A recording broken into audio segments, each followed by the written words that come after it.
2026 yilgi Chevrolet Damas. Bu O'zbekiston va butun Markaziy Osiyoda juda mashhur bo'lgan mikrovenning yangilangan avlodi bo'lib, endi yanada zamonaviy, tejamkor va qulay shaklda taqdim etilmoqda. Yangi Damas o'zining ixcham o'lchamlari, past yoqilg'i sarfi va amaliy dizayni bilan shahar ichida ham, kichik biznes uchun ham ideal transport vositasi hisoblanadi.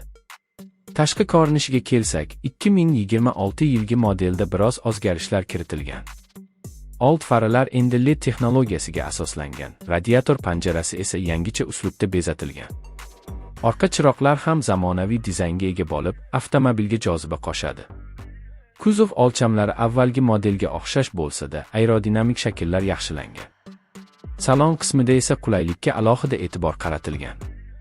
Ichki makon kengroq bo'lib, 7 kishigacha yo'lovchini bemalol sig'dira oladi.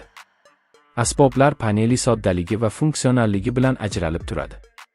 Yangi multimedia tizimi, sportlar va havo haroratini boshqarish tizimi avtomobilga zamonaviylik bag'ishlaydi. Texnik jihatdan qaralganda, 2026 Chevrolet Damas butun 8 litrli benzin dvigateli bilan jihozlangan bo'lib, tejamkorligi bilan ajralib turadi. 5 pog'onali mexanik uzatmalar qutisi bilan birgalikda avtomobil 100 km masofaga atigi 6 litrga yaqin yoqilg'i sarflaydi. Dvigatel kuchi kichik bo'lsa-da, shahar ichidagi harakatlanish uchun yetarli darajada samarali. Xavfsizlik tizimi ham takomillashtirilgan. Yangi Damasda ABS tormoz tizimi, xavfsizlik kamarlarini eslatish signali va kuchaytirilgan kuzov konstruksiyasi mavjud. Bundan tashqari, mashinada orqa ko'rish kamerasi va to'xtashda yordam beruvchi sensorlar ham qo'shilgan. Chevrolet Damasning asosiy ustunligi arzon narx, qulay xizmat ko'rsatish va ehtiyot qismlarining mavjudligidir. Ayniqsa kichik biznes egalari, yetkazib berish xizmati bilan shug'ullanuvchilar va oilaviy foydalanish uchun bu model eng mos variantlardan biri hisoblanadi.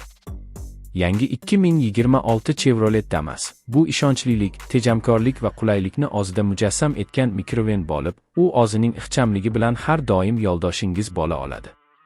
Agar sizga bu avtomobil haqida batafsil ma'lumot yoqqan bo'lsa, videoni yoqtiring, kanalimizga obuna bo'ling va yangi avtomobil yangiliklaridan birinchilardan bo'lib xabardor bo'ling.